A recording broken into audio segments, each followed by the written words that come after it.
그 진상규명 위원장님 좀 나와주시기 바랍니다. 혹시 저쪽으로 나와주시는데 제가 안 보여서요. 네.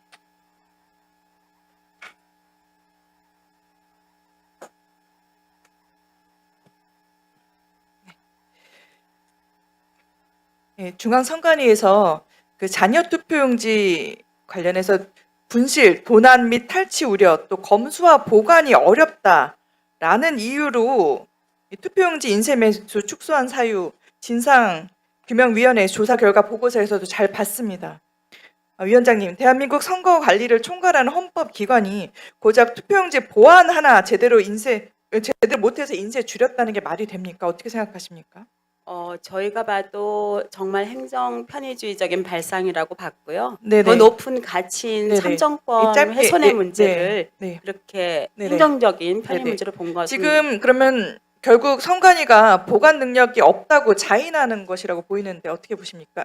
지난번에 허철한 사무총장께서도 그 부분 똑같이 말씀하셨거든요. 그러니까 적게 인사한 게 여러 가지 사유가 네네. 많은데요. 보관 그중에 능력이 보관 문제를 없다고. 보면은 네. 각 구시군 선관위 그 보관 네, 저 스페이스 보관 공간이 네, 보관 굉장히 능력이 좁다고 없다고 합니다. 이미 그래서 자인을 한 부분만 지금 질문을 한 거고요. 네, 그래서 선관위에서 모순되는 부분도 다시 짚고 싶은데요.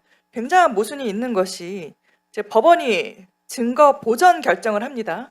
그 부분을 보면 선관위 규칙에서 선관위가 규칙에 따라서 투표용지를 잘 보관할 것이라고 신뢰를 하고 증거 보전 결정을 해서 그 투표용지 부분은 기각을 하는 겁니다. 선관위가 믿어달라, 선관위를 믿겠다라는 부분입니다. 그렇지만 인쇄 매수를 줄일 때는 보관이 어렵다, 보관할 수가 없다 라면서 결국 사법부와 국민을 기만하는 거 아니겠습니까? 어떻게 보십니까? 그러니까 남는 자녀 투표용지 보관 문제가 지금 근데 보관할 지금 공간이 투표용지 없다는 것이고, 부분이 지금 이제 다른 거는 보관 신뢰를 해야 되는 자녀 부분인데 투표용지가 아닌 그 투표지 보관 두 문제의 가지가 진위 보전 결국은 문제로 알고 있습니다. 결국 다 보관을 하는 부분을 어떤 투표용지건 결국은 우리가 굉장히 중요한 우리의 투표용지에 대한 부분인데 이걸 구분해서 하나는 보관을 잘하고 하나는 보관을 못한다 이런 부분도 말이 안 된다고 생각이 들고요. 지금 또 결국 선관위가 보관 능력이 없다는 걸 자인한 전제로 했을 때 사법부가 증거보전 결정을 하려고 할 때도 이 부분을 고려를 해서 실태를 엄중히 알려야 되는 거 아니겠습니까? 그리고 또 선관위에서 또 문제가 됐던 부분이 법원이 증거보전 결정이 필요하다고 인용해서 결국 증거로 가치가 있다고 한 부분을 직전에 폐기를 해서 진실규명이 차단했다고 국민들의 분노가 들끓고 있는데요. 그런데 이제 진상규명위에서 보면은 선관위의 보관 대상을 축소하는 것으로 제안을 한 부분이 있습니다.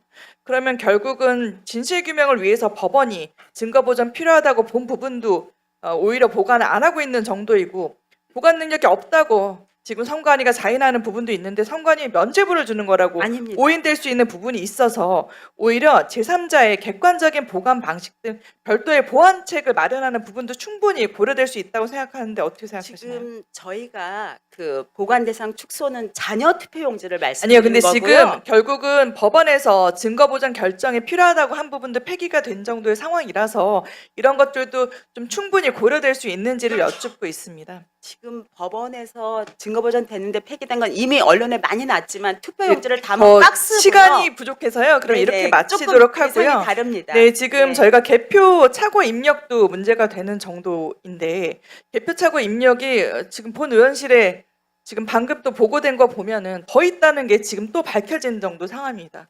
선관위가 지금 투표용지 하나 보관도 제대로 못하고 개표 차고 입력도 결국 더 있다는 게 지금 더 밝혀지고 있는 상황이고 그렇게 되면 지금 선관위를 믿을 수 없어서 많은 분들이 시민들이 나와 있고 또 지금 우리도 국정조사를 하고 있는데 이런 정도의 상황에서 어떤 부분을 믿고 또 해야 되겠습니까? 진상규명위원회에서 이번에 그 지난번 그 전남 전북만 기준으로 한 것 짚고 넘어가셨습니까? 지금 전남 전북은 그 득표소 같은 거 말씀하시는 겁니까? 아니요. 전남 전북 관련해 가지고 인쇄용지 이제 투표용지를 인쇄하는 축소 기준을 그 부분을 삼은 게 굉장히 의아한 부분이거든요. 상식적으로 생각해 보십시오. 투표용지가 부족하다고 생각하면 부족한 곳도 시뮬레이션을 돌려야 되는 거 아니겠습니까? 그 부분 관련해 가지고 진상규명위에서 그런 부분이 좀 안 됐다고 하면 특검에서 더 밝혀야 되는 부분 아니겠습니까? 물론 진상규명위원회 활동이 10일간이었기 때문에 그러니까요. 짧아서 지금 더 검경 필요한, 예, 더 필요한 합수도 하고 부분들을 있고. 짚어주셔야 여기서 국정조사 때 짚어주셔야 특검이 하는 부분이고 선관위도 지금 국민에게 신뢰를 요구하기 전에 국민 앞에서 신뢰를 증명할 수 있도록 더 적극적으로 임해야 되는 부분 아니겠습니까? 법원의 증거보정 결정도 안 돼 있는데 지금 그럼 누가 어떻게 믿고 이런 부분을 더 진행을 할 수가 있 어떤 답을 제가 일단 지금 더 조사가 돼야 되는 부분 말씀하시는 거잖아요. 제가 오전에도 말씀드렸듯이 투표용지를 50% 하한으로 결정한 경위라든지 그다음에 그 부족으로 인해서 당시 상황 이런 건 저희가 사실 조사를 다 거의 했다고 저희는 생각을 하기 때문에 위원님들을 보시기에 부족한 점이 있다면 네. 물어봤습니다. 그러면 전남 전북 사례 그것만 한 것 같은데 결국 누가 그 사례를 그러면 해서 이게 결정이 났는지를 물어봤는데 대답을 못 하셨거든요. 지금 말씀하시는 건 인쇄 축소를 한 사례에서 전남 전북을 예로 들었다 그런 취지시로 지금 질문하시는 것. 그쪽만 해서 기준을 축소하는 방향으로 가버린 겁니다.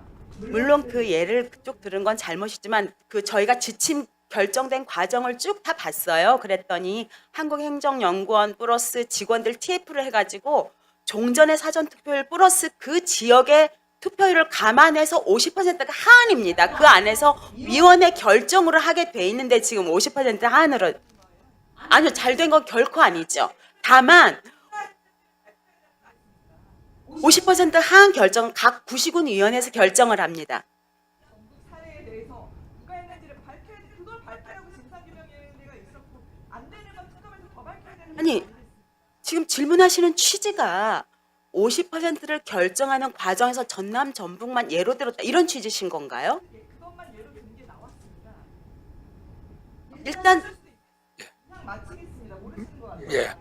예, 맞춰주시기 바랍니다. 수고하셨습니다. 이해식 의원님 질의하여 주시기 바랍니다.